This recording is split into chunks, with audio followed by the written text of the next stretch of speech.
বিশ্ব রাজনীতির সবচেয়ে বড় রহস্য এখন একটাই, ইরান কি আসলেই পারমাণবিক বোমা বানিয়ে ফেলেছে, নাকি তারা স্রেফ পৃথিবীকে দাবার চালে আটকে রেখেছে। দশকের পর দশক নিষেধাজ্ঞা, ইসরায়েলের হুমকি আর আমেরিকার রক্তচক্ষু সব কিছু উপেক্ষা করে তেহরান এখন এমন এক জায়গায় পৌঁছেছে যেখান থেকে আর পেছনে ফেরার পথ নেই। আজ আমি আপনাদের কোনো গোয়েন্দা গল্পের কাহিনী শোনাবো না, শোনাবো আধুনিক বিশ্বের সবচেয়ে ভয়ঙ্কর এক বাস্তবতার কথা। পারমাণবিক বোমা বানাতে হলে সবচেয়ে জরুরি হলো ইউরেনিয়াম সমৃদ্ধকরণ। মাটির নিচে বিশাল সব ল্যাবে শত শত সেন্ট্রিফিউজ ঘুরিয়ে ইরান এখন 60% পর্যন্ত বিশুদ্ধ ইউরেনিয়াম জমা করে ফেলেছে। আপনি হয়তো ভাবছেন এতে কি হয়, বিদ্যুৎ বানাতে লাগে মাত্র 5% আর বোমা বানাতে লাগে 90%। মজার বিষয় হলো 5 থেকে 60% যাওয়া যতটা কঠিন, 60 থেকে 90% যাওয়া তার চেয়ে অনেক সহজ।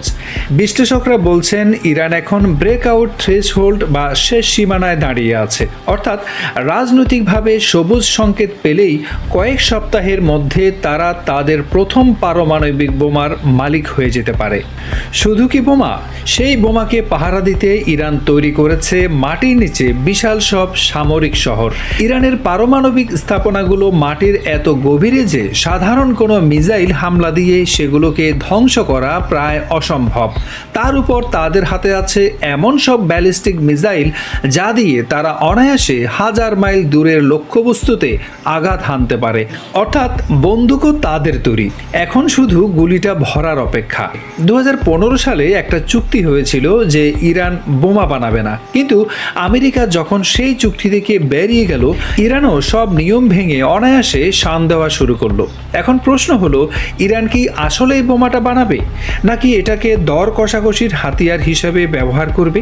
কারণ একবার যদি ইরান ঘোষণা দেয় যে তারা পারমাণবিক শক্তির অধিকারী, তবে মধ্যপ্রাচ্যের মানচিত্র বদলে যাবে চিরতরে।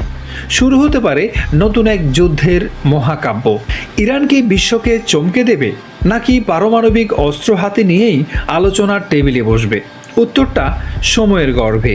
তবে একটা কথা নিশ্চিত, তেহরানের এই নীরবতা বিশ্ব নেতাদের রাতের ঘুম কেড়ে নিয়েছে। আপনার কি মনে হয়, ইরান কি বোমা বানিয়ে ফেললে বিশ্ব রাজনীতি আরও অস্থির হবে, নাকি শক্তির ভারসাম্য ফিরবে?